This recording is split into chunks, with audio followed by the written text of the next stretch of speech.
নমস্কার। আজকে আমাদের যে বিষয়টা এরকম রাখা হয়েছে, ঠিক এই মুহূর্তে যা করা উচিত শ্রী অরবিন্দের চেতনার আলোকে। তাহলে মুহূর্তটা কি? মানে নিশ্চয়ই আমরা এমন একটা মুহূর্তে বাস করছি যে মুহূর্তটা একেবারে চোখ কান খুলে বুঝতে পারছি যে খুব ভালো অবস্থায় নেই। সমস্ত দিক থেকে বাহ্যত একটা ভয়ানক অস্থিরতা, অনিশ্চয়তা, একটা প্যান্ডেমিক সারা পৃথিবী জুড়ে, এবং তাই নিয়ে মানুষের জীবনযাত্রা,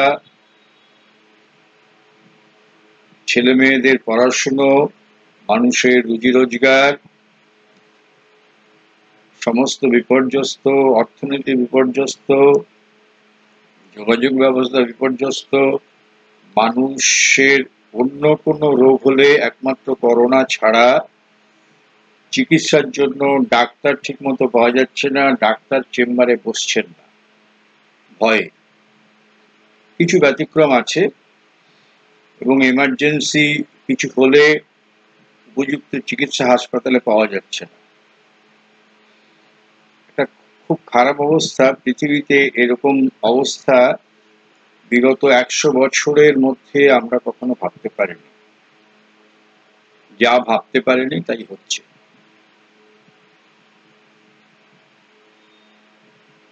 এবং এই সময়ে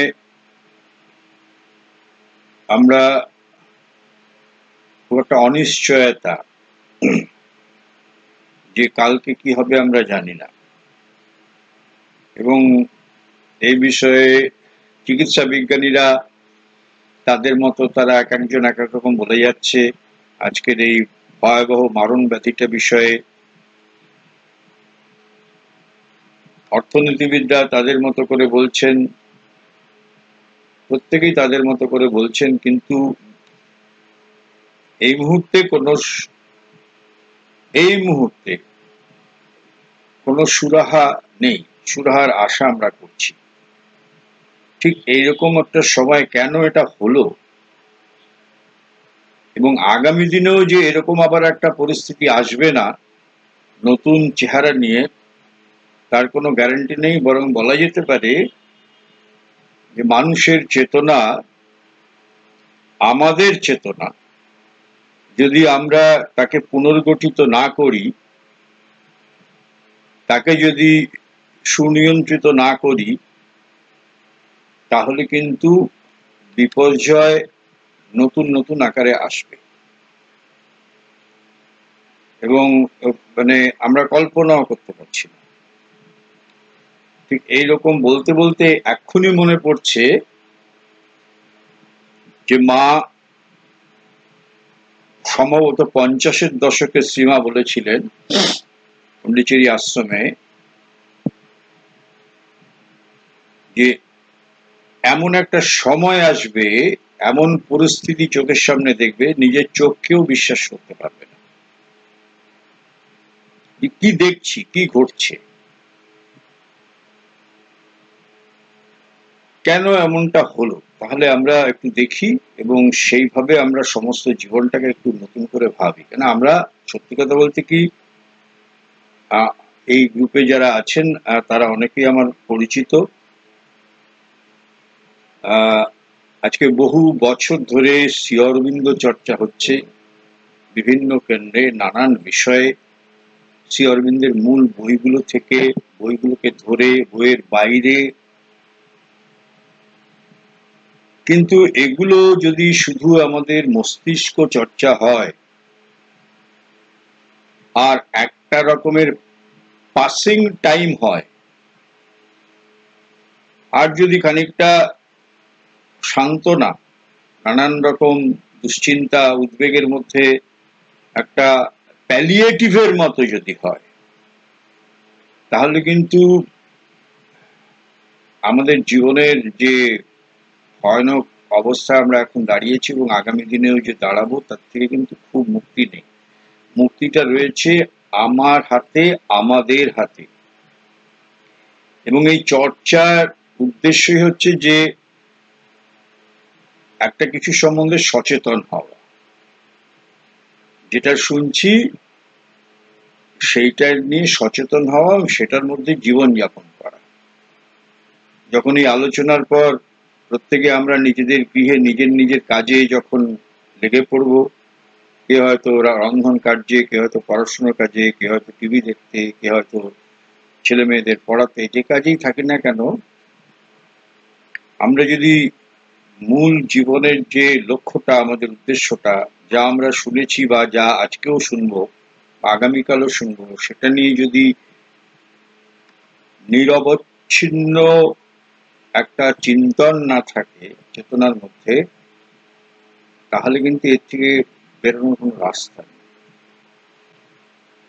প্রথম কথাই ধরা যাক, আমরা আজকের এই পরিস্থিতিটা দিয়ে শুরু করি এবং তার থেকে আমরা সব বিষয়ে আসবো, কারণ এটি যেহেতু প্রথম দিনের ক্লাস। এটা হচ্ছে, আমরা সবাই জেনে গেছি যে একটা ভাইরাস সেই হাজার হাজার মাইল দূরে এশিয়ার এক ভূখণ্ডে, চীনে উহান নামক এক শহর আছে, সেখান থেকে ভাইরাসটা জন্ম নিয়েছে। একাধিক বিশেষজ্ঞরা বলছেন, দু একজন নোবেলজয়ী বিজ্ঞানীরাও বলছেন, ভাইরাসটাকে কৃত্রিমভাবে মিলিটারি ল্যাবরেটরিতে তৈরি করা হয়েছে এটাকে উইপনাইজ করার জন্য, অর্থাৎ এটাকে ব্যবহার করার জন্য ব্যবসায়িক স্বার্থে, রাজনৈতিক স্বার্থে। প্রথম কথা হচ্ছে যে ভাইরাস সম্পর্কে আমাদের একটা খুব স্পষ্ট প্রাথমিক ধারণা উচিত। আমি মাইক্রোবায়োলজি নিয়ে কোনো আলোচনা করব না, কেননা সেটা অত্যন্ত খুব বিস্তৃত আকর্ষণীয় বিষয়, কিন্তু সেটা বহু সময় সাপেক্ষ। আমরা আমাদের জানতে হবে যে ভাইরাস কি। এটা যদি না জানি, তাহলে কি করে আমি এই ভাইরাস থেকে মুক্তি পাবো শুধু ওষুধ গিলে? এটা সম্ভব নয়। আজকে যদি একটা ভ্যাকসিন বেরোয়, তাহলে এই ভ্যাকসিনটা হয়তো এই যে ভাইরাসটা আছে সেইটার থেকে মুক্তি পাবো, কিন্তু ভাইরাস, আমরা জানি নিত্য নতুন ভাইরাস জন্ম নিচ্ছে, আবার একটা ভাইরাস তার চরিত্র বদল করে আবার একটা মহামারী নিয়ে আসবে। যতদিন না একটা ভ্যাকসিন আবিষ্কার হচ্ছে, ততদিনে বহু প্রাণ চলে যাবে, জনজীবন স্তব্ধ হয়ে যাবে, অর্থনীতি ভেঙে পড়বে, যোগাযোগ ব্যবস্থা ভেঙে পড়বে, শিক্ষা ব্যবস্থা ভেঙে পড়বে। সুতরাং আমার জানা দরকার যে বিষয়টা। প্রথম কথা হচ্ছে, আমাদের তিনটে জিনিস আমরা আজকে শুনবো, তিনটে শব্দ আমরা অনেকেই হয়তো জানি, যারা বিশেষ করে বিজ্ঞান নিয়ে যারা পড়াশোনা করেছেন বা যারা একটু খবরাখবর রাখেন। একটা নাম শুনেছি আমরা, মাইক্রোব। আর একটার নাম শুনেছি আমরা, ব্যাকটেরিয়া। আর একটার নাম শুনেছি, বহুবার শুনেছি, এখন তো তার জন্য প্রাণষ্টাগত, ভাইরাস। মাইক্রোবটা কি? মাইক্রোবটা হচ্ছে মাইক্রো অর্গানিজম, ছোট অণুজীব, যেগুলো আমার এই শরীরে যতগুলো কোষ আছে তার থেকে বহু বহু গুণ বেশি মাইক্রোব আছে।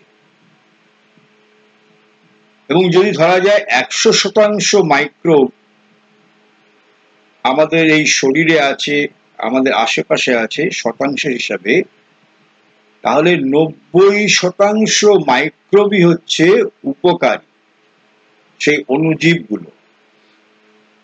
সেগুলো আমাদের স্বাস্থ্যের জন্য, আমাদের মস্তিষ্কের সঞ্চালনের জন্য, সুস্থ চিন্তাবৃত্তির জন্য, সকল কার্যকলাপের জন্য এই মাইক্রোবগুলো কিন্তু ভীষণ সাহায্য করে। তার মধ্যে 10% আছে তারা অনিষ্টকারী। আমরা আসছি এরপরে ব্যাকটেরিয়া। ব্যাকটেরিয়া কি? ব্যাকটেরিয়া হচ্ছে আরো সূক্ষ্ম মাইক্রো অর্গানিজম, যেটা আমাদের শরীরের স্বাস্থ্যকে মাইক্রোভেরই একটা অংশ। মাইক্রোব থেকেই তার সম্পর্ক আমরা ধরতে পারি। এই ব্যাকটেরিয়াগুলো আমাদের শরীরের ভিতরে আছে বলে আমরা সুস্থ থাকি। কিছু ক্ষতিকারক ব্যাকটেরিয়া আছে, যেমন ইনফ্লুয়েঞ্জা, সর্দি, জ্বর, এগুলোর যে ব্যাকটেরিয়া সেগুলো খারাপ, কিন্তু অধিকাংশ ব্যাকটেরিয়াগুলো আমাদের বেঁচে থাকার পক্ষে, আমাদের সুস্বাস্থ্যের জন্য আমাদের খুব প্রয়োজন। এবং সাধারণত আমাদের শরীরের মধ্যে ব্যাকটেরিয়া দুটো জায়গায় থাকে মূলত। আমি বোঝার সুবিধার জন্য বলছি, খুব বেশি বিশ্লেষণ করলে বোঝা যাবে না, কিন্তু জিনিসটা মোটামুটি আমাদের বুঝতে হবে। একটা হচ্ছে বলে গাট ব্যাকটেরিয়া, অর্থাৎ আমাদের এই হজম যন্ত্র যেখানে আছে এইখানে সমস্ত ব্যাকটেরিয়াগুলো থাকে, এবং এরা সব উপকারী ব্যাকটেরিয়া।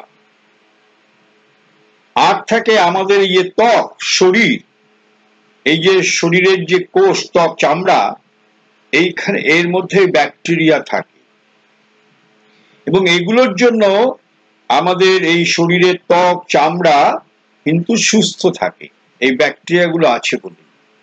এবং আমাদের হজম যন্ত্রের মধ্যে যে ব্যাকটেরিয়া আছে গুলো, এর মধ্যে আমরা যে নিউট্রিয়েন্টস গুলো আমরা গ্রহণ করি খাদ্যের ভিতর দিয়ে, সেই ব্যাকটেরিয়াগুলো সেইগুলোকে ভেঙে ভেঙে শরীরে যেখানে যেখানে যাওয়া প্রয়োজন সেগুলোকে সে তৈরি করে। যেমন ভিটামিন B12, সেটা খুব প্রয়োজন।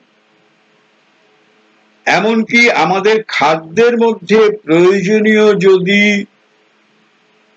উপকারী খাদ্য, তেমন প্রোটিন, ভিটামিন ইত্যাদি ইত্যাদি খাদ্য যদি যথেষ্ট পরিমাণে আমাদের গ্রহণ করার সুযোগ না থাকে, বা হয়তো সচেতনতার অভাবে যদি আমরা গ্রহণ না করি, কিন্তু তথাপি যদি আমাদের এই গাট ব্যাকটেরিয়া হজম যন্ত্রে, অন্ত্রনালীর মধ্যে, গ্যাস্ট্রোইন্টেস্টাইনের মধ্যে যদি ভালো ব্যাকটেরিয়াগুলো থাকে, তাহলে কিন্তু সেইখান থেকে ওরা উপযুক্ত পরিমাণ সমস্ত নিউট্রিয়েন্ট গুলো শরীর সুস্বাস্থ্যের জন্য তৈরি করে।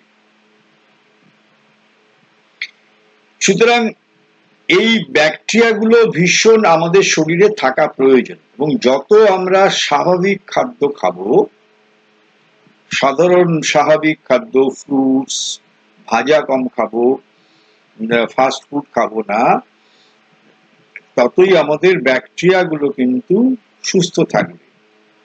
এবং ক্ষতিকারক ব্যাকটেরিয়াগুলো যদি আমাদের শরীরের মধ্যে প্রবেশ করে, ওই গুড ব্যাকটেরিয়াগুলো সেগুলো তাকে ধ্বংসাত্মক ভূমিকা নিতে দেয় না। এমনকি যদি আমার এই হজম যন্ত্রের মধ্যে ব্যাকটেরিয়া যদি খুব ভালো থাকে, মস্তিষ্কের মধ্যে যদি কোনো অ্যালজাইমার্স রোগ হয়, বা স্নায়বিক রোগ হয়, বা সাইকিয়াট্রিক প্রবলেম হয়, গবেষণায় দেখা গেছে এই গাটের মধ্যে, এই হজম যন্ত্রের মধ্যে ব্যাকটেরিয়া ট্রিটমেন্ট করে, ব্যাকটেরিয়াগুলোকে পজিটিভ করে, অ্যাক্টিভেটেড করে আমার অ্যালজাইমার রোগ পর্যন্ত, আমার স্নায়ুর রোগ পর্যন্ত, আমার সাইকিয়াট্রিক প্রবলেম পর্যন্ত সারানো যায়। তাহলে ব্যাকটেরিয়ার এতখানি ভূমিকা। এবং আমরা যে খাদ্যগুলো গ্রহণ করি তার মধ্যে অন্যতম একটা খাদ্য কিন্তু হচ্ছে ইয়োগার্ট, দই। দই হচ্ছে ফার্মেন্টেশন হয়, ফার্মেন্টেশনের পচন ক্রিয়া হয়, হতে হতে তার মধ্যে প্রচুর পজিটিভ ব্যাকটেরিয়া জন্ম নেয়। দই হচ্ছে ব্যাকটেরিয়া সবচেয়ে বেশি থাকে দইয়ে, তারপরে চিজে।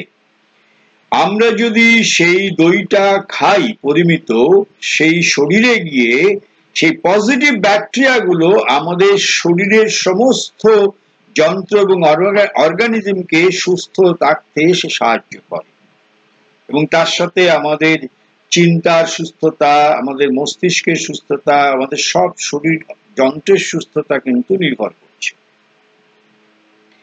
এবং সেই জন্য আমাদের ব্যাকটেরিয়ার সম্বন্ধে খুব সচেতন হতে হবে, যাতে স্বাভাবিক প্রক্রিয়ায় আমাদের ব্যাকটেরিয়াগুলো সুস্থ থাকে এবং শরীরের মধ্যে যাতে কিছু বাড়তি ব্যাকটেরিয়া যেটা দইয়ে বা চিজে আছে আমরা যদি পরিমিত গ্রহণ করি, তাহলে কিন্তু আমাদের শরীর অনেক বেশি সুস্থ থাকবে এই ব্যাকটেরিয়ার জন্য।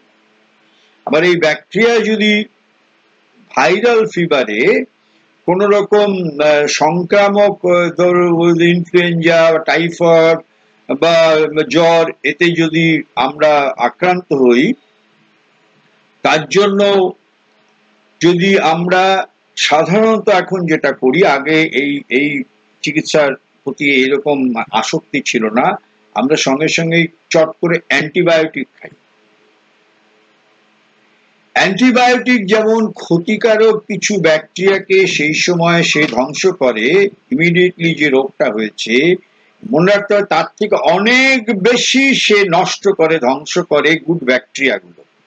এবং সেই ব্যাকটেরিয়াগুলো নষ্ট হওয়ার ফলে, অ্যান্টিবায়োটিক খাওয়ার ফলে আমাদের শরীরের মধ্যে ক্লান্তি, অবসাদ, হজমযন্ত্রের গন্ডগোল, তার থেকে অনেক রকম রোগ হবে শুধু অ্যান্টিবায়োটিক খেয়ে যদি আমরা এই ব্যাকটেরিয়াগুলোকে ধ্বংস করি। সেই জন্য আমাদের চেষ্টা করতে হবে চট করে যেন আমরা রোগ হলেই এক্ষুনি আমরা সেটাকে দমন করার জন্য একেবারে অ্যান্টিবায়োটিকের আশ্রয় নিলাম, এই বিষয়ে কিন্তু সচেতন হতে হবে। শরীরের মধ্যে এমন একটা নিজস্ব পদ্ধতি আছে যে খানিকটা অনেকটা পরিমাণ যদি শরীরকে সহ্য করানো যায় এবং তার সাথে যদি আত্মবিশ্বাস থাকে, মনটা যদি শান্ত থাকে, চেতনা যদি স্থির থাকে, বিশ্বাস থাকে, তাহলে কিন্তু অটোমেটিক্যালি আমাদের শরীরের মধ্যে পজিটিভ ব্যাকটেরিয়া, ইতিবাচক ব্যাকটেরিয়ার সংখ্যা অনেক বাড়বে। বাড়ার ফলে ক্ষতিকারক ব্যাকটেরিয়াকে সে কিন্তু সরিয়ে দেবে, ধ্বংস করবে। সুতরাং এখানে কিন্তু পজিটিভ অ্যাটিটিউড একটা বড়, খুব বড় বিষয়। Positive attitude, faith, trust, confidence এবং উদ্বেগ, চট করে উদ্বেগ, দুশ্চিন্তা না করা।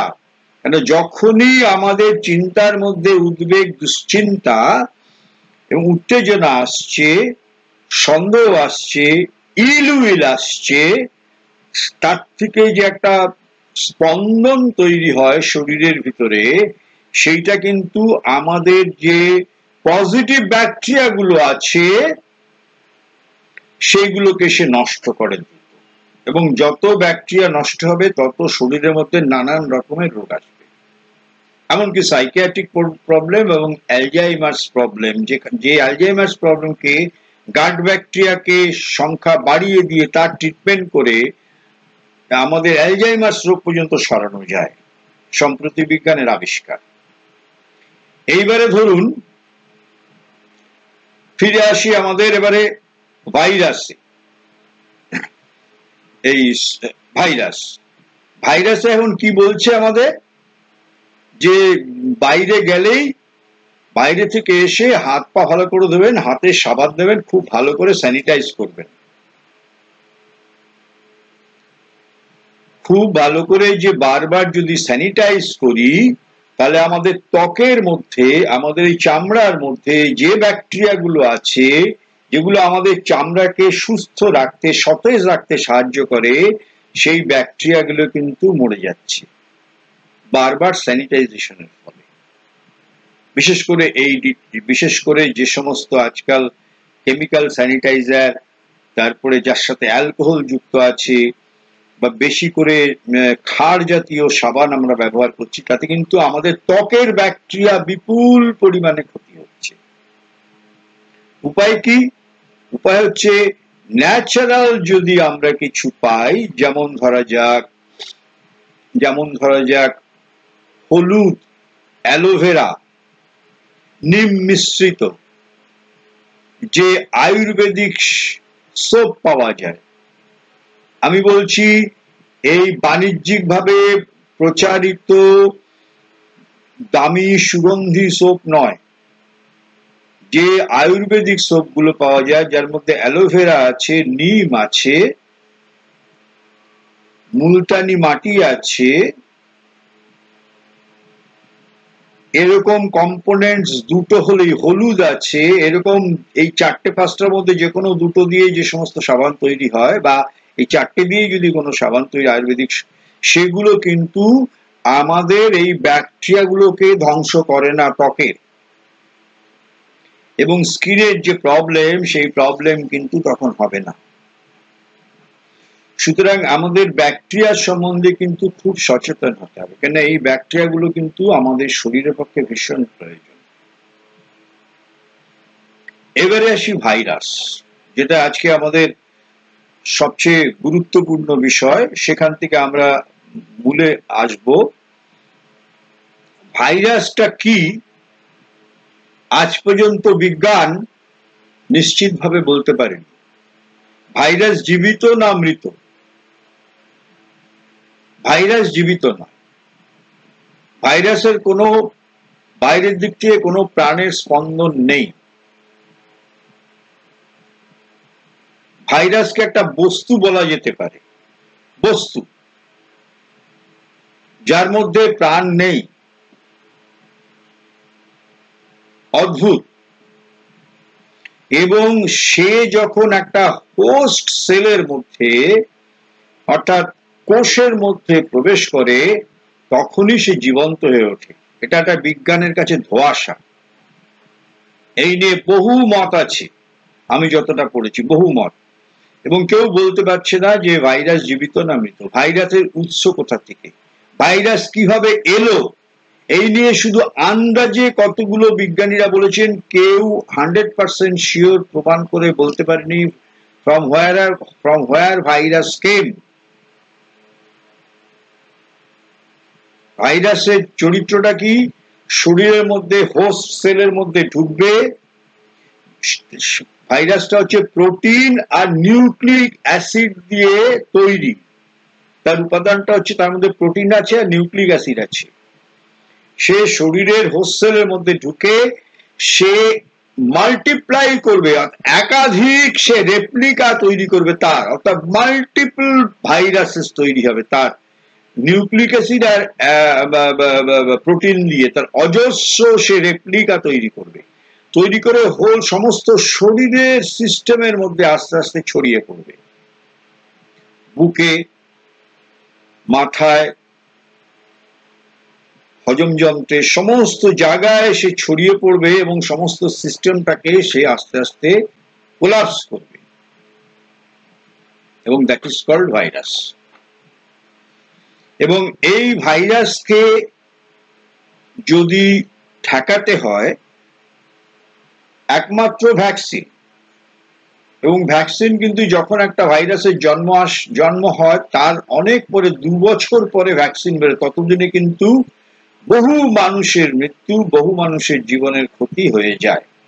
তবে আসার কথা, আমাদের এই যে ভাইরাসটা, এই ভাইরাস নিয়ে ব্যাপক প্রচার ঠিকই আছে, প্রচারটা কিন্তু ভীতিটা বেশি, কেননা এর মৃত্যুর হার কিন্তু মাত্র অ্যাভারেজ 1.2%, বা বড়জোর ম্যাক্সিমাম 2% মৃত্যুর হার, মনে রাখতে হবে। এবং এই ভাইরাসটা আজকে পর্যন্ত যা তথ্য, মূলত সে টার্গেট করেছে মাঝবয়সী থেকে বেশি বয়সী মানুষদের।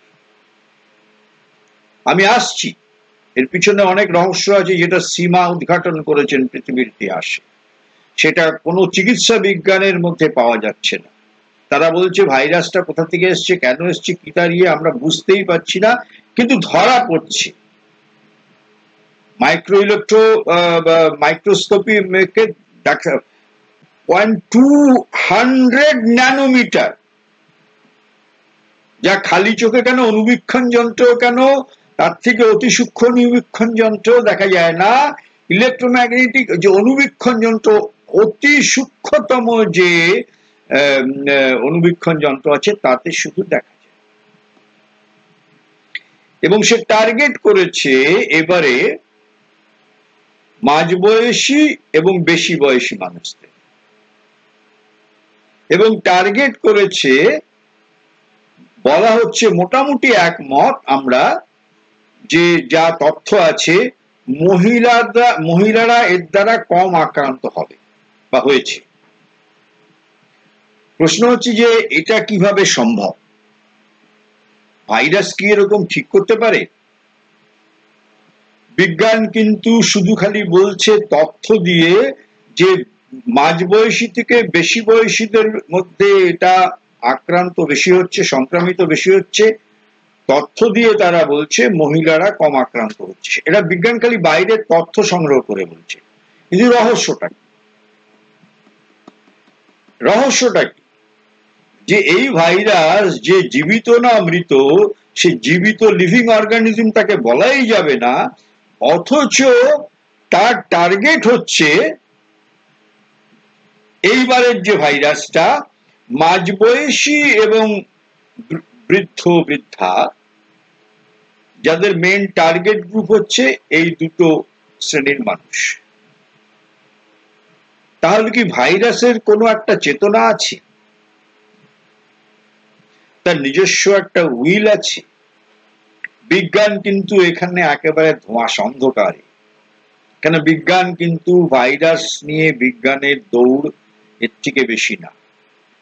বিজ্ঞান বড় জোর ভ্যাকসিনটা আবিষ্কার করে বলতে পারে এবারের জন্য এই ভাইরাসটাকে ঠেকানো গেল, কিন্তু ভাইরাসের উৎস, ভাইরাসের শ্রেণী চরিত্র, ভাইরাসের কেন কি, এটা কিন্তু এখনো বিজ্ঞান, আমরা আগেও বললাম, বলতে পারছে না। মা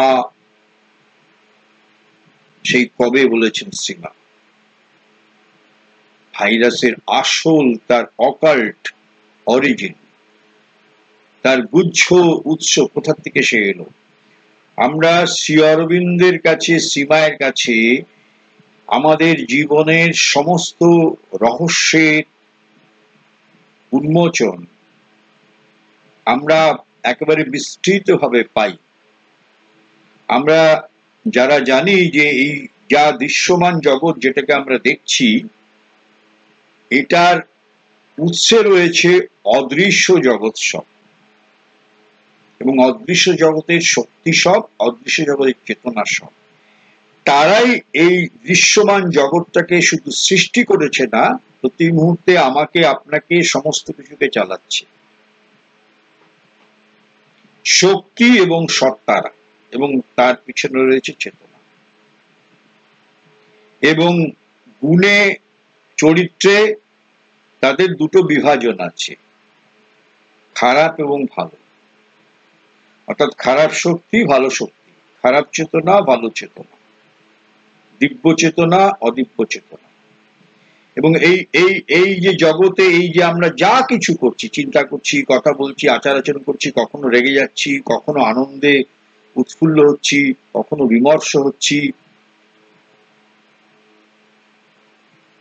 কখনো হতাশায় ভেঙে পড়ছি, সমস্ত কিছুর পিছনে আলাদা আলাদা স্তরের শক্তি, শক্তির স্পন্দন, শক্তির অবতরণ, শক্তিপাত, এবং তার পিছনে চেতনার খেলা। এবং এই বিষয় সম্বন্ধে যদি আমরা সচেতন না হই, কোনো ধর্ম বিশ্বাস আমাদের এই সঙ্গীন অবস্থা থেকে বাঁচাতে পারবে না।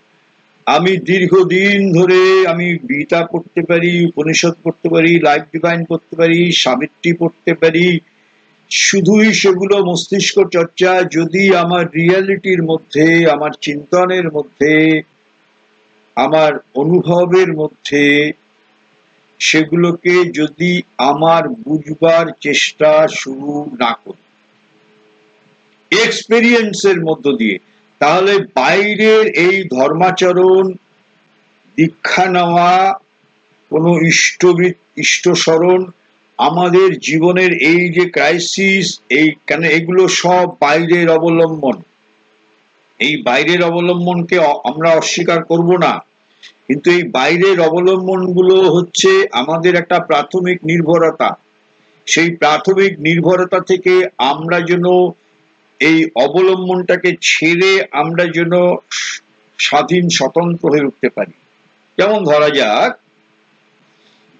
একটা শিশু যখন হাঁটতে পারে না, মা তার হাতটা ধরে, এক্ষেত্রে শিশুর অবলম্বন হচ্ছে মায়ের হাত। কিন্তু মায়ের লক্ষ্য কি থাকে, বা মায়ের কি প্রত্যাশা, যে সন্তান একসময় নিজেই গুটি গুটি করে হাঁটা শিখবে, হোঁচট খাবে, পড়ে যাবে আবার। এবং সমস্ত জীবনটাই তাই, সমস্ত জীবনেই আমাদের শুরুতে কোনো না কোনো ভাবে আমাদের অবলম্বন দরকার হয়। এবং অবলম্বনটাকে আমরা বলতে পারি এক ধরনের সংস্কার। সংস্কার যেমন আমরা বই পড়ি, বইটা আমাদের অবলম্বন। বই পড়তে পড়তে আমাদের চেতনার মধ্যে একটা জিনিস কাজ করে, অনুভবের মধ্যে একটা জিনিস কাজ করে, এবং বইটা সাহায্য করে।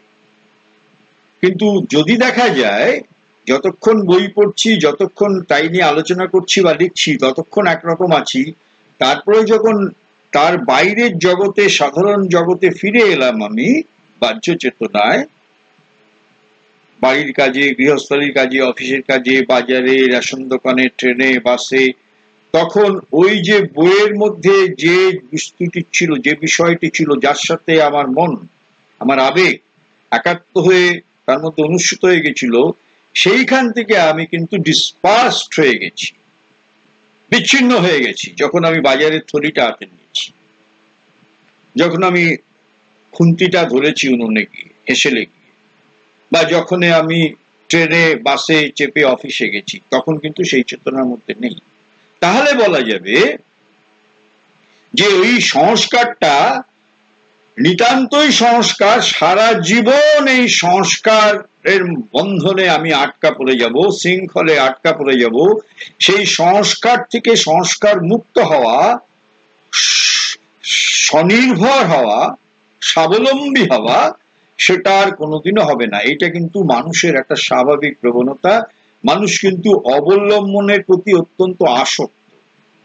তার মধ্যে এই বিশ্বাস নেই, এই জোশ নেই যে সে অবলম্বন ছাড়া তার ভিতরের এক্সপিরিয়েন্সে, ভিতরের উপলব্ধিতে, ভিতরের অভিজ্ঞতায় সে চলবে।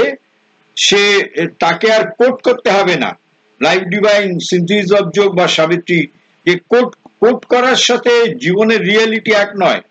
জীবনের রিয়ালিটি হচ্ছে ওটা চেতনার মধ্যে আসবে, ওটা আমার সমস্ত জিনিসের, সমস্ত ব্যবহারিক জীবনের মধ্যে তার প্রতিফলিত হবে, সমস্ত সম্পর্কের মধ্যে সেটা আসবে, সমস্ত অনুভবের মধ্যে আসবে।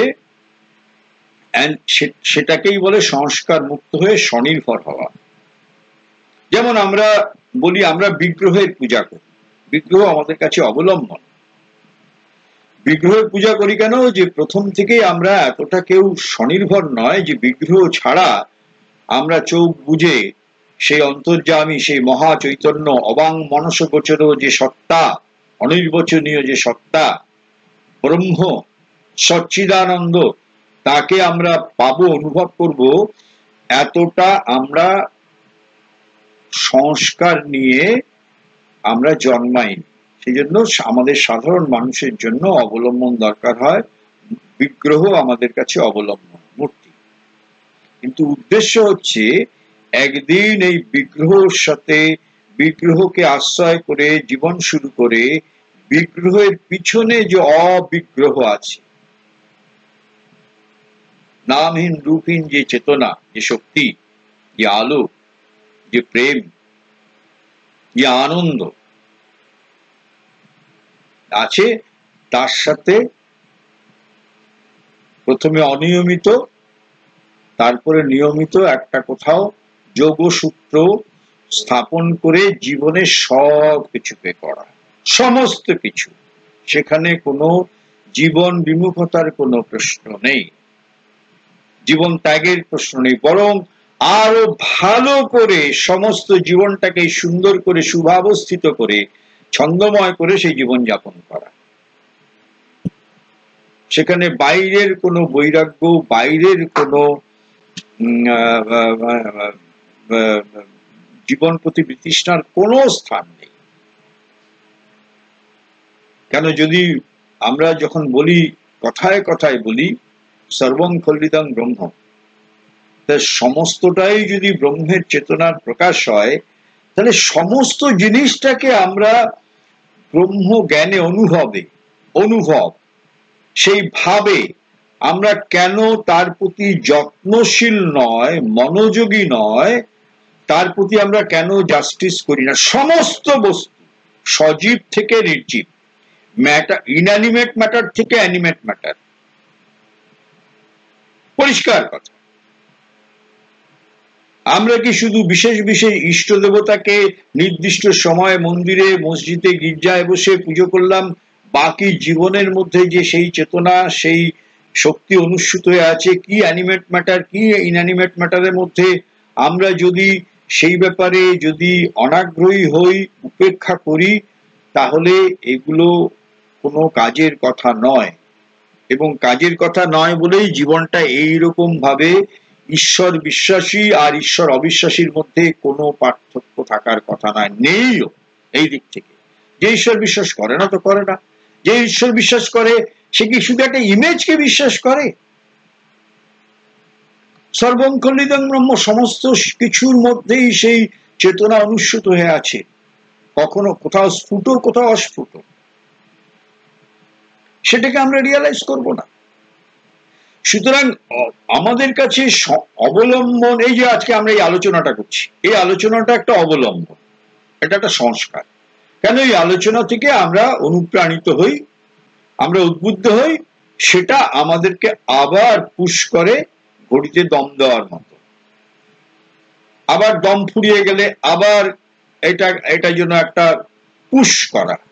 কিন্তু যদি আমরা ইমিডিয়েটলি এখান থেকে উঠে গিয়ে যদি বিস্মৃত হই এবং দেখা যায় যদি হিসাব কষে, জীবনের হিসাব কষে, যে যত বক্তৃতা শুনেছি, যত বই পড়েছি, যত লেখালেখি করেছি, তার যে বিষয়, তার যে উদ্দেশ্য, ফোকাস, তার সাথে যদি নিজের যে জীবনচরিত, নিজের যে জীবনের সম্পর্ক, যে relationship with the world, with the community, with the society, with our family members, সেইটা যদি ডিসহারমনি হয়, অসঙ্গতিপূর্ণ হয়, স্ট্রেস অ্যান্ড স্ট্রেইন হয়, বিদ্বেষমূলক হয়, সন্দেহমূলক হয়, অভিঘাতমূলক হয়, ক্রোধমূলক হয়, অবিশ্বাস হয়, তাহলে বুঝবো কিছুই হয়। আমার দিক থেকে হয়নি, অন্যের দিক থেকে হয়নি, অন্যের দিক থেকে বিচার আমার করার কথা নয়। সুতরাং আমার দিক থেকে আমাকে সচেতন হতে হবে। এবার আসি সেই ভাইরাসের প্রসঙ্গে ফিরে। একটু ভূমিকা না করলে বিষয়টা নিরাশ হয়ে যাবে, একটু জিনিসটা এই জন্য একটু ছড়িয়ে আমরা তুলে ধরলাম বিষয়টা। আমরা ফিরে আসি ভাইরাস। আমরা যে একটু আগে বলছিলাম সমস্ত চেতনার স্তর আছে, মনের স্তর আছে, মনোচেতনা আছে, তার সত্তারা আছে, মেন্টাল বিইং আছে। অর্থাৎ যে সমস্ত চিন্তাগুলো আমাদের মধ্যে আসে, সেই মেন্টাল বিইংস গুলো একটা, শ্রী অরবিন্দ দেখিয়েছেন যে তার একটা স্তর আছে, মনোজগৎ, যেখান থেকে আমাদের গ্রহিষ্ণুতা অনুযায়ী, আমাদের সংস্কার অনুযায়ী সেই মনোজগতের চেতনার সত্তারা, বিইংসরা আমাদের মস্তিষ্কের মধ্যে থটস এর ভিতর দিয়ে প্রকাশিত হয়। আমরা শুধু তাকে রূপ দিই, আমাদের মনটা একটা যন্ত্র, যে ফরমেশন দেয়, রূপ দেয় চিন্তাকে। ওই চিন্তা হচ্ছে সেই মনের জগতের থেকে, থট ওয়ার্ল্ড থেকে সেগুলো আসে। ঠিক অব্যবহিত পরেই রয়েছে, ঠিক এইখানটায় আমাদের আলোচনার গুরুত্ব, প্রাণের জগৎ। প্রাণের জগৎ মানে সেই প্রাণ শক্তি, ঊর্ধ্বতর প্রাণ শক্তি, ঊর্ধ্বতর প্রাণচেতনা, এবং তার মুদ্রার নিচের দিকটা হচ্ছে নিম্নতর প্রাণ শক্তি, নিম্নতর প্রাণচেতনা। সেই জগৎটা হচ্ছে, শ্রী অরবিন্দ বলছেন, vital world, world of vital. এবং সেখানে প্রাণচেতনার জগতের ঊর্ধ্বমুখী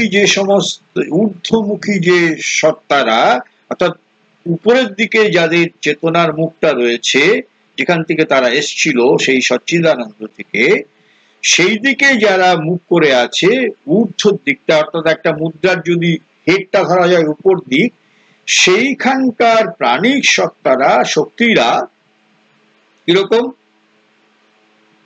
তারা যখন আমাদের মধ্যে প্রকাশিত হয়, আমাদের মধ্যে নেমে আসে, বা আমরা যদি তাদেরকে প্রকাশ করি আমাদের সংস্কার অনুযায়ী, অনুশীলন অনুযায়ী, সেটা প্রস্ফুটিত হবে, বিকশিত হবে, সেটা ম্যানিফেস্টেড হবে সৌন্দর্য হিসাবে, বিশুদ্ধ সৌন্দর্য চেতনা, নির্মোহ ভালোবাসা, আবেগ,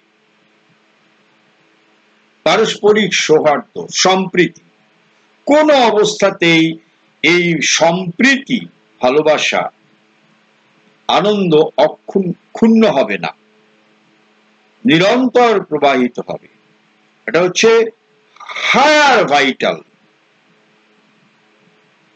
ইলুমিন্ড ভাইটাল, আলোকিত প্রাণ চেতনা, প্রাণসত্তা। তারা, তাদের মধ্যে কোনো ক্ষুদ্রতার স্থান নেই, যে কোনো অবস্থাতেই তারা খুব পজিটিভ, এবং সেখান থেকে এই সমস্ত সৃষ্টি হয়, সৃষ্টির জগৎ,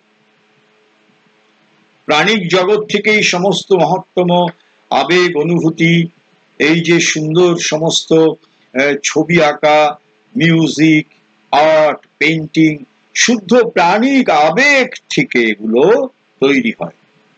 ওয়ার্ল্ড অফ আর্ট। ঠিক নিচের দিকটা ভয়াবহ, সেইটাতেই আমাদের কিন্তু সবচেয়ে আমাদের ফ্যাটাল, যে নিম্ন প্রাণিক চেতনা, যাদের মধ্যে রয়েছে অশুভ ইচ্ছা, ঈর্ষা, বিদ্বেষ, দ্বন্দ্ব, ইলউইল, এবং তাদের নেচারটা কিন্তু নেচার বাই নেচার তারা আসুরিক, ডিস্ট্রাকটিভ। যারা সন্দেহ প্রবণ, যারা ঈর্ষা প্রবণ, যারা জেলাস, যারা মানে কোনো কিছু সামান্য স্বার্থের সংজ্ঞা তোলেই ক্রোধান্বিত হয়, তারা কিন্তু মোটামুটি they are possessed by the lower forces, এবং আমরা বলতে পারি আসুরিক ফোর্সেস।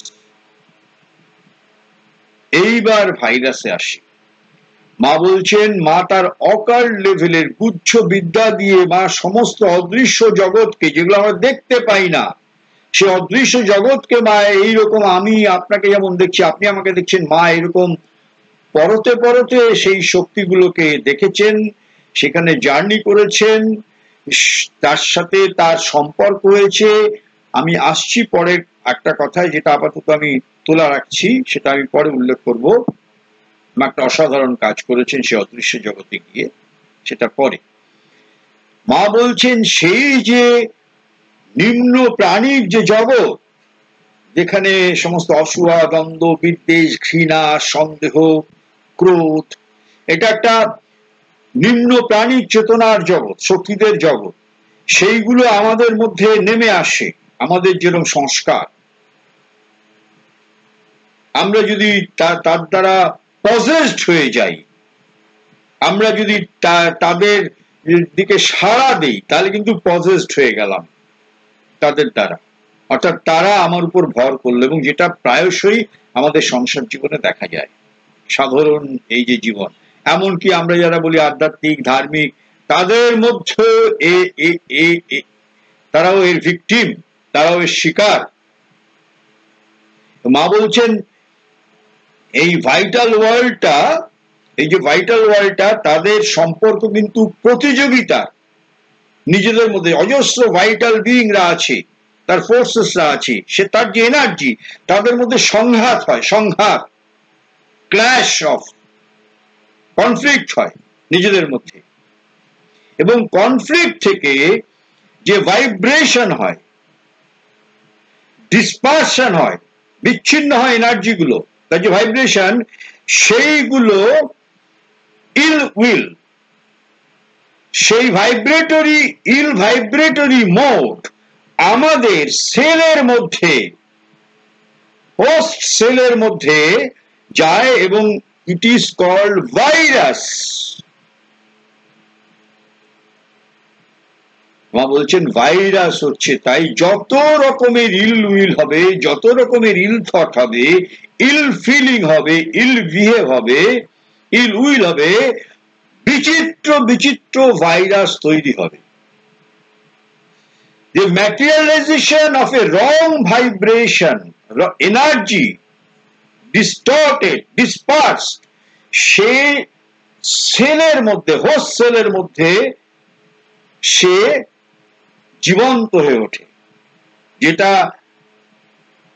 আদৌ কোষই নয়, সে একটা ভাইব্রেটরি মোড, একটা ill energy, ill formed energy, সেই এনার্জিটা আমাদের ভিতরে যাচ্ছে, ill energy, ill force, ill will, এবং নিত্য নতুন ভাইরাসের জন্ম নিচ্ছে। এইবারে প্রশ্ন হতে পারে, আমাকে প্রশ্ন করতে পারেন যে এই যে করোনা ভাইরাসটা, আমরা তো কাগজে টিভিতে দেখে দেখে প্রায় অনেকেরই মুখস্থ হয়ে গেছে এটা নাকি উহান থেকে এসছে। হ্যাঁ, এই বিষয়ে কোনো সন্দেহ নেই। কেউ বলছে এটা ন্যাচারালি জন্মেছে, কেউ বলছে এটা মিলিটারি ভাইরাস। মিলিটারি ভাইরাস মানে ল্যাবরেটরিতে তৈরি করা হয়েছে, এবং ল্যাবরেটরিতে তৈরি করা হয়েছে এই মতটাই বেশি, অর্থাৎ এটাকে আমরা টেকনিক্যাল ভাষায় বলতে পারি মিলিটারি ভাইরাস। অর্থাৎ একটা ভাইরাসের সাথে আরেকটা ভাইরাসকে ল্যাবরেটরিতে সংমিশ্রণ করে তৈরি করে একটা নতুন ভাইরাস তৈরি হচ্ছে, সেটাকে উইপনাইজ করার জন্য। উইপনাইজ মানে সেটা আমার রাজনৈতিক স্বার্থে, আমার অর্থনৈতিক ক্ষমতা বিস্তারের স্বার্থে, রাজনৈতিক ক্ষমতা বিস্তারের স্বার্থে, সাম্রাজ্য বিস্তারের স্বার্থে আমি ওই ভাইরাসটা মারণাস্ত্র হিসেবে আমি স্প্রেড করব। যে দেশ আমার টার্গেট, ধরা যাক আজকে এই ভাইরাসটা যদি আমার, যদি এর পিছনে অর্থনৈতিক দূরভিসন্ধি থাকে, যে আমি একটা অর্থনৈতিক বাজার তৈরি করব, অর্থনৈতিক বাজার তৈরি করতে হলে একটা জিনিস উৎপাদন করতে হবে, সে উৎপাদন করে সে বিক্রি করতে হবে, বিক্রি করে আমার লাভ করতে হবে, দেশের সম্পদ বাড়াতে হবে, দেশকে অর্থনৈতিক উন্নত করতে হবে। এই ভাইরাসটা যখন ছড়িয়ে যাচ্ছে, মানুষ রোগাক্রান্ত হচ্ছে, এই ভাইরাসটা যখন আর্টিফিশিয়ালি তৈরি হচ্ছে, মিলিটারি ভাইরাস, সঙ্গে সঙ্গে ভাইরাসটা কি করে মুক্তি হয় ভাইরাসের, তার ভ্যাকসিনটাও তারা আগে ভাগে তার তৈরি করে রাখে, যাতে করে এরপরেই যখন ভ্যাকসিনের প্রয়োজন হবে তখন তারা ভ্যাকসিনটাকে মার্কেটাইজ করবে, তারা বাণিজ্যিকরণ করবে, সেই ভ্যাকসিন থেকে crore crore billion billion dollar তারা রোজগার করবে সেই দেশ। এটা একটা উপায়। দ্বিতীয় উপায় হচ্ছে, যদি একটা দেশের রাজনৈতিক অস্থিরতা, অর্থনৈতিক অস্থিরতা যদি বাড়িয়ে দেওয়া যায়, তাহলে সেই দেশটা যদি অর্থনীতিতে ভেঙে পড়ে, তাহলে সে সাহায্য চাইবে উন্নত দেশের কাছে, যে অপেক্ষাকৃত উন্নত এবং অর্থনৈতিক দিকে ধনবান। সেই ভেঙে পড়া অর্থনৈতিক দেশগুলো সে চেয়ে থাকবে উন্নত দেশের সাহায্যের জন্য। এবং মিলিটারি ভাইরাস তৈরির পিছনে এটাও একটা কারণ, আমি যদি এইটা দিয়ে একটা দেশের অর্থনীতি এবং রাজনৈতিক ব্যবস্থাকে যদি আমি টালমাটাল করে দিতে পারি, তারা আমার উপর নির্ভরশীল হবে, আমি তাদের, আমার বাজার বিস্তার। একাধিক কারণ রয়েছে, এখানে আমরা খুব বেশি আলোচনা করব না, এগুলো খুব খুব ইন্টারেস্টিং একাডেমিক ডিসকাশন। আমরা এর মধ্যে, প্রশ্ন হচ্ছে যে জায়গাটায়, একটা জায়গায় আমরা জানি যে এই ভাইরাসটা নাকি বাদুড়ে থাকে, এর আগের যে ভাইরাসটা সেটাও বাদুড়ের, এবং এই ভাইরাসটাও বাদুড়ের মধ্যে আছে। বাদুড় থেকে কেউ বলছে প্যাঙ্গোলিনের মধ্যে এসছে, কেউ বলছে উটে এসছে, অর্থাৎ বাদুড় থেকে কোনোভাবে বাদুড়ের লালা বা বাদুড়ের মাংস খেয়েছে হয় প্যাঙ্গোলিন, না হলে উট। সেই মাংসটা যখন মানুষ খেয়েছে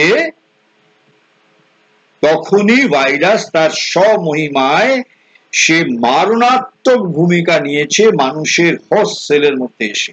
আর প্রশ্ন হচ্ছে যে বাদুড়ের মধ্যে যে এলো, তাহলে যে মা বলছেন যে ভাইরাসগুলো ইল উইল এর ভাইব্রেশন থেকে একটা ইল ফোর্স, ইল এনার্জি শরীরের মধ্যে আসে, তাহলে বাদুড় কি করে ক্যারিয়ার হলো?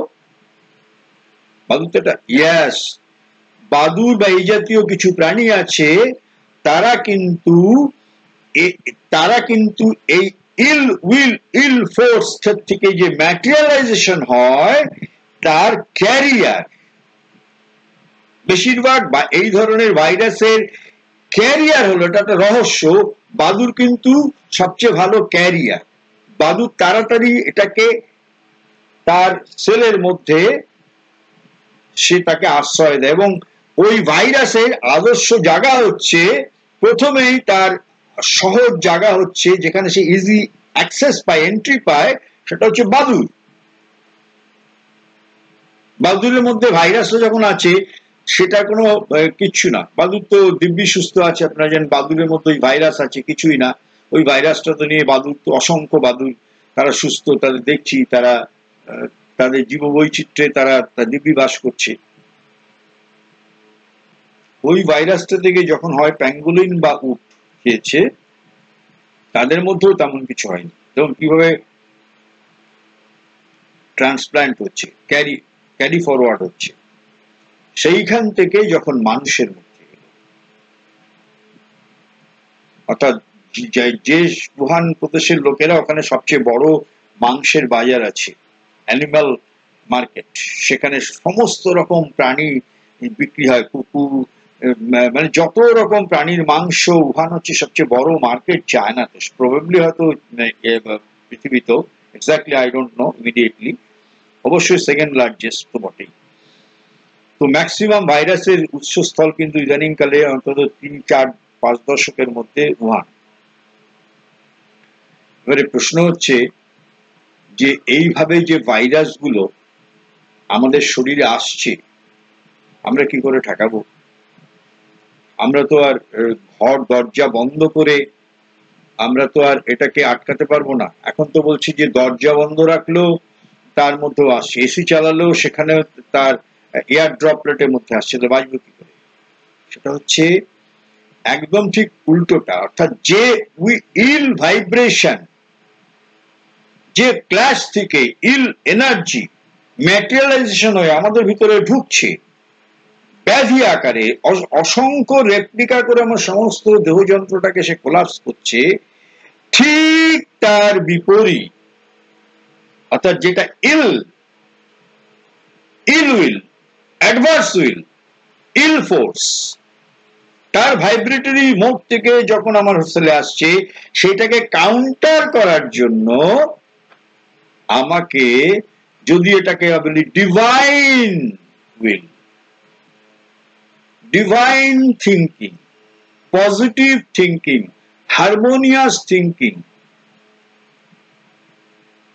আমার ভিতরে সবসময় যদি আমি করি, it creates A tremendous counter vibration. একদম পরীক্ষিত সত্য, একদম এক্সপেরিয়েন্সিয়াল, কিন্তু আমি দায়িত্ব নিয়ে বলছি, আমি এখানে ডিসক্লোজ করব না, তাহলে সেটা বোস্টিং হয়ে যাবে। ঠিক যে উইল থেকে ম্যাটেরিয়ালাইজেশন হয়ে ভাইরাস একটা এনার্জি তার হোস্ট সেলের মধ্যে ঢুকে সে অসংখ্য ভাবে রেপ্লিকা করে, মাল্টিপ্লাই করে সমস্ত অর্গানটাকে সে আস্তে আস্তে নষ্ট করছে, আলটিমেটলি মৃত্যুর দিকে যাচ্ছে একটা অংশ, ঠিক তাকে প্রতিরোধ করার জন্য একদম positive will, positive thinking, confidence, trust, goodwill, আনন্দ, hope, strength, everything should be positive. এবং এই পজিটিভ হওয়ার ফলে পজিটিভ ভাইব্রেশন শরীরের ভিতরে তৈরি হচ্ছে, তৈরি হওয়ার ফলে এই ভাইরাসটাকে সে তখন ডিঅ্যাক্টিভেট, আস্তে আস্তে ডিফিউজ করবে। এবং দেখা যাচ্ছে আজকে এই নিয়ে এক বড় 3-4টে লেখা বেরিয়েছে যে এই ভাইরাসের জন্য যত না লোক মারা যাচ্ছে, এই ভাইরাসটাকে মারার জন্য যে ধরনের ইমিডিয়েট রিলিফের জন্য ওষুধ দেওয়া হচ্ছে, সেই ওষুধের অন্য অর্গানে গিয়ে সাইড এফেক্ট হচ্ছে, সেই অর্গানগুলো কোলাপস হচ্ছে, আলটিমেটলি হার্ট কোলাপস, অর্থাৎ ব্রেন কোলাপস। এবং এই নিয়ে 3-4টে রেয়ার লেখা বেরিয়েছে। যে যে ভাইরাসটাকে ইমিডিয়েটলি ঠেকানোর জন্য রোগী অসুস্থ হয়ে গেছে, রোগীর শ্বাস নিতে কষ্ট হচ্ছে, হ্যাঁ, রোগীর মাথার মধ্যে অজস্র যন্ত্রণা হচ্ছে, ব্রেনটাকে কোলাপস করছে,